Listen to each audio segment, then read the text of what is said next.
पिछले एक साल में 60 लाख से ज़्यादा मार्केटिंग पे खर्चा करने के बाद और 20,000 से भी ज़्यादा लीड जनरेट करने के बाद कुछ चीज़ें समझ में आई है, जिसमें एक है कि मार्केटिंग पे फोकस एग्जैक्टली कहाँ पे होना चाहिए। कौन से 4 इंपॉर्टेंट फैक्टर्स है जो मार्केटिंग के लिए सबसे ज़्यादा इंपॉर्टेंट है और वो उसी पे फोकस होना चाहिए। Hey guys, very good morning, good evening and good afternoon. My name is Dhanu Singh and I am known by the name digital धनु।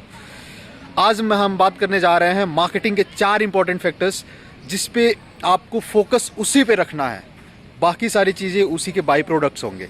इसके अलावा अगर आप कोई फोकस रख रहे हैं तो it is up to you. Alright, so the number 1 important factor which we are going to talk about, जो हम बात करने जा रहे हैं नंबर 1 इंपॉर्टेंट फैक्टर, वो है कम्युनिकेशन। कम्युनिकेशन आप कैसे कर रहे हैं, कौन से प्लेटफॉर्म यूज़ कर रहे हैं, आपकी कॉपी राइटिंग्स क्या है, आपके मीडियम ऑफ कम्युनिकेशन क्या है। क्या आप टेक्स्ट में कम्युनिकेट कर रहे हैं, क्या ईमेल्स के थ्रू कम्युनिकेट कर रहे हैं, इंफोग्राफिक के थ्रू कम्युनिकेट कर रहे हैं, या वीडियोस के थ्रू कम्युनिकेट कर रहे हैं। ये एक बहुत बड़ा इंपॉर्टेंट फैक्टर है अभी के टाइम में, राइट। आप डिसाइड कर सकते हैं अपनी यूजिबिलिटी के हिसाब से कि सबसे ज़्यादा इंपॉर्टेंट फैक्टर कौन से, मीडियम कौन से कम्युनिकेशन के। Obviously video, right. नेक्स्ट, आप कौन से प्लेटफॉर्म यूज़ कर रहे हैं कम्युनिकेशन के लिए। क्या आप गूगल यूज़ कर रहे हैं, फेसबुक यूज़ कर रहे हैं, ईमेल यूज़ कर रहे हैं, व्हाट्सएप यूज़ कर रहे हैं, एसएमएस यूज़ कर रहे हैं, आप इंस्टाग्राम यूज़ कर रहे हैं, आप ट्विटर यूज़ कर रहे हैं, आप लिंक्डइन यूज़ कर रहे हैं, कौन से प्लेटफॉर्म यूज़ कर रहे हैं। थर्ड, आपकी कॉपी राइटिंग कैसी है। आपने मीडियम आपको मिल गया, आपको प्लेटफॉर्म मिल गया, कॉपी राइटिंग कैसी है, आप एग्जैक्टली क्या लिख रहे हैं। क्या आपकी जो कॉपी राइटिंग है वो इतना इंट्यूटिव है, इतना पावरफुल है कि आपके ऑडियंस को इन्वोक कर रही है एक्शन लेने के लिए। Very important factor, right. Communications के 3 इंपॉर्टेंट फैक्टर्स, आपका मोड क्या है, आपका प्लेटफॉर्म क्या है और आपकी कॉपी राइटिंग क्या है। ये 3 बहुत ही पावरफुल फैक्टर्स होते हैं कम्युनिकेशंस के। ओके, सो मार्केटिंग के फर्स्ट फैक्टर हमने कवर कर लिया। What was that? Communication. Communication के 3 फैक्टर्स हो गए। What was that? Mode, copy writing and platform. Next, आपके प्रोडक्ट एंड सर्विसेज। क्या आपके product and services problem solve कर रहे हैं? अगर प्रॉब्लम सॉल्व कर रहे हैं तो वो ऐसा कौन सा प्रॉब्लम है जो सॉल्व कर रहे हैं और आप उसको कैसे रिप्रेजेंट कर रहे हैं। आपके प्रोडक्ट एंड सर्विसेज अगर कोई प्रॉब्लम सॉल्व नहीं कर रहा है, इसका मतलब I don't know how you are going to sell that, right. तो पहले अपने प्रोडक्ट एंड सर्विसेज को समझिए, पॉइंटर्स लिखिए, कौन कौन से ऐसे पॉइंटर्स है, कौन कौन से की फीचर्स है, उन की फीचर्स को बेनिफिट में बदलिए और बेनिफिट में बदल के फिर टारगेट ऑडियंस को बताइए कि ओके, ये मेरे फीचर्स है, ये आपको बेनिफिट होने वाला है। तो अपने प्रोडक्ट एंड सर्विसेज के बारे में जितनी ज़्यादा से ज़्यादा आप जानकारी लेंगे उतना ही पावरफुल आप मार्केटिंग कर पाएंगे। So second factor is product and services. Obviously बात है, आप जब मार्केट कर रहे हैं तो या तो आप प्रोडक्ट्स मार्केट कर रहे होंगे या सर्विस मार्केट कर रहे होंगे। कोई ये भी कर सकता है कि हाँ हम अपना कोचिंग मार्केट करें, but again that is part of a service, right. तो आप एक्सपर्ट है, आप कुछ कन्वे कर रहे हैं, कुछ टीच कर रहे हैं, और या फिर उसको एक फॉर्म ऑफ प्रोडक्ट बना लिए। तो प्रोडक्ट या सर्विसेज, इसी दो में से कोई चीज़ आप मार्केट कर रहे होंगे, राइट। तो पहले हमने कम्युनिकेशन की बात करी, next product and services. The third is target audience. ये टारगेट ऑडियंस इंपॉर्टेंट क्यों है? It's very very important because आप पूरे वर्ल्ड को नहीं बेचने जा रहे हैं, राइट। आपकी ऑडियंस पूरी वर्ल्ड नहीं है। जैसे कि कहा जाता है ना, आपने बहुत सुना होगा कि जो टकले होते हैं उनको कंघा क्या बेचना है, they don't need it, right. तो इसलिए आपको अपने टारगेट ऑडियंस डिफाइन करने हैं, और जब आप टारगेट ऑडियंस डिफाइन करने जाते हैं तो जितना ज़्यादा ग्रेनुलर लेवल पे डिफाइन करेंगे उतना ही पावरफुल होगा आपके लिए।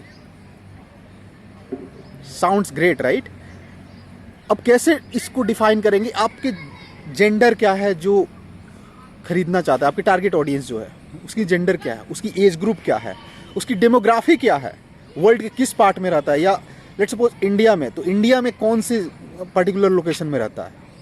अगर आप तेलुगु लैंग्वेज के कुछ ऑडियो बुक यहाँ दिल्ली में बेचेंगे तो ऑब्वियस सी बात है वो उतना ज़्यादा इफेक्टिव नहीं होगा, because Telugu speaking people Delhi में थोड़ा कम है, शायद बहुत कम हो।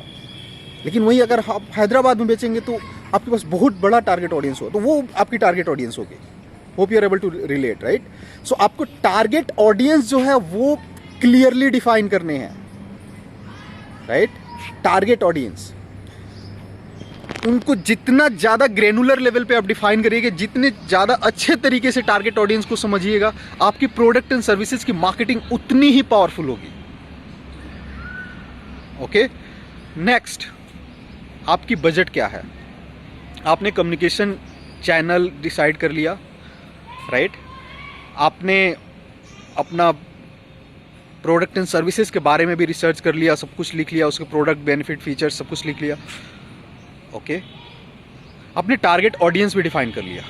But the next point is which is very very important for each and every business owners is आपकी बजट कितनी है और उस आप बजट को कैसे एलोकेट कर रहे हो इन तीनों चीज़ों में। आप कम्युनिकेशन पे कितने कर रहे हो, आप कौन से चैनल पे चलाना है, आपकी कॉपी राइटिंग आप खुद लिखोगे या किसी से लिखवाओगे एक्सपर्ट से, राइट? आपका मीडियम क्या होने वाला है? क्या आप टेक्स्ट खुद से लिख रहे हो या आपका मीडियम पहले क्या होगा? टेक्स्ट होगा, इन्फोग्राफिक होगा, वीडियो होगा? अगर वीडियो होगा तो क्या आपको वीडियो एडिटिंग आती है? क्या आप उतना पावरफुल वीडियो बना पा रहे हो या फिर किसी और का हेल्प ले रहे हो? वो इंपॉर्टेंट फैक्टर है। प्रोडक्ट एंड सर्विसेज के बारे में आपकी प्रोडक्ट एंड सर्विसेज की प्राइसिंग वगैरह क्या है, उसके हिसाब से आपकी मार्जिन कितनी बचेगी, आप कितना एक्सपेंस मार्केटिंग पे रख सकते हैं, कितना परसेंटेज ऑफ कट आप मार्केटिंग पे रख सकते हैं। आप 10% तक रख सकते हैं, 25% तक रख सकते हैं, 50% तक रख सकते हैं। आप कितना लेवल तक आप बजट जा सकते हैं। And the third thing which is target audience. So target audience में भी आपकी टारगेट ऑडियंस जहाँ कहीं भी है उसको रिसर्च करने के लिए क्या आप खुद से ये काम कर रहे हैं या फिर आपको एक मार्केटर हायर कर रहे हैं। अगर मार्केटर हायर कर रहे हैं तो उस मार्केटर की फ़ी क्या है, ठीक है? जो भी प्लेटफॉर्म यूज़ कर रहे हैं, गूगल, फेसबुक, सब कुछ, तो अगर आप ऑर्गेनिक करना चाहते हैं तो क्या आपके पास उतना टाइम सफिशिएंट है कि आप ऑर्गेनिक करें, या फिर ऑर्गेनिक करना भी चाहते हैं तो कितना पैसा जो भी ऑर्गेनिक कर रहा है वो आपसे मांग रहा है, या अगर आप इनऑर्गेनिक जाते हैं, फेसबुक एड्स, गूगल एड्स, तो आप महीने के या दिन के कितने पैसे खर्चे करने के लिए आपके पास बजट है। तो budget is something which is very very important, जो अक्सर लोग इग्नोर कर देते हैं। तो बजट कैलकुलेशन जब आप करने बैठेंगे तो आप सब कुछ कैलकुलेट करेंगे, आपकी प्रोडक्ट की वैल्यू कितनी है, आपका प्राइस पॉइंट क्या है, आपकी मार्जिन कितनी है, उस मार्जिन का कितना % आप मार्केटिंग में खर्च कर सकते हैं, राइट? सो ये 4 इंपॉर्टेंट फैक्टर्स है जिस पे जितना अच्छे से आप रिसर्च करिएगा, जितना अच्छे से आप बैठ के वर्क करिएगा, उतना ही पावरफुल आपकी मार्केटिंग होगी। What are those 4?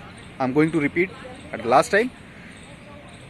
Your communication, your product and services, your target audience, and the 4th one, your budget. ये 4 चीज़ें पहले डिफाइन करिए अपने प्रोडक्ट एंड सर्विसेज के लिए, अगर आप बिजनेस शुरू कर रहे हैं और आप मार्केटिंग का प्लान कर रहे हैं। और इन 4 चीज़ों के बारे में जब आप रिसर्च कर लिए फिर मार्केटिंग शुरू करिए। Because I tell you why I told this 4 factors, right? ये 4 फैक्टर्स इसलिए मैंने बताया ना, ये 4 फैक्टर्स के अंदर ही पूरी मार्केटिंग की डेफिनेशन छुपी हुई है। So what is marketing? Marketing is about communicating about your product and services to the target audience with the help of limited budget. So that is what the marketing is. ये 4 important factors पे आप work करिए and your marketing will be superstar. Hope आपको ये video अच्छा लगा होगा। अगर आपको अच्छा लगा होगा तो please like, share and subscribe करिए। होप मैंने आपको वैल्यू ऐड किया होगा। जो भी 3-4 साल की जो भी मेरे एक्सपीरियंस है मार्केटिंग की, उसको निचोड़ निकाल के and then I have tried to put into this particular video. अगर आपको अच्छा लगा प्लीज़ लाइक करिए, शेयर करिए, सब्सक्राइब करिए एंड स्टे ट्यून्ड। अगर आप और भी इस तरीके के पावरफुल वीडियोस देखना चाहते हैं तो thank you so much and have a great day ahead. Thank you. Digital Dhanu signing off. Thank you, bye bye.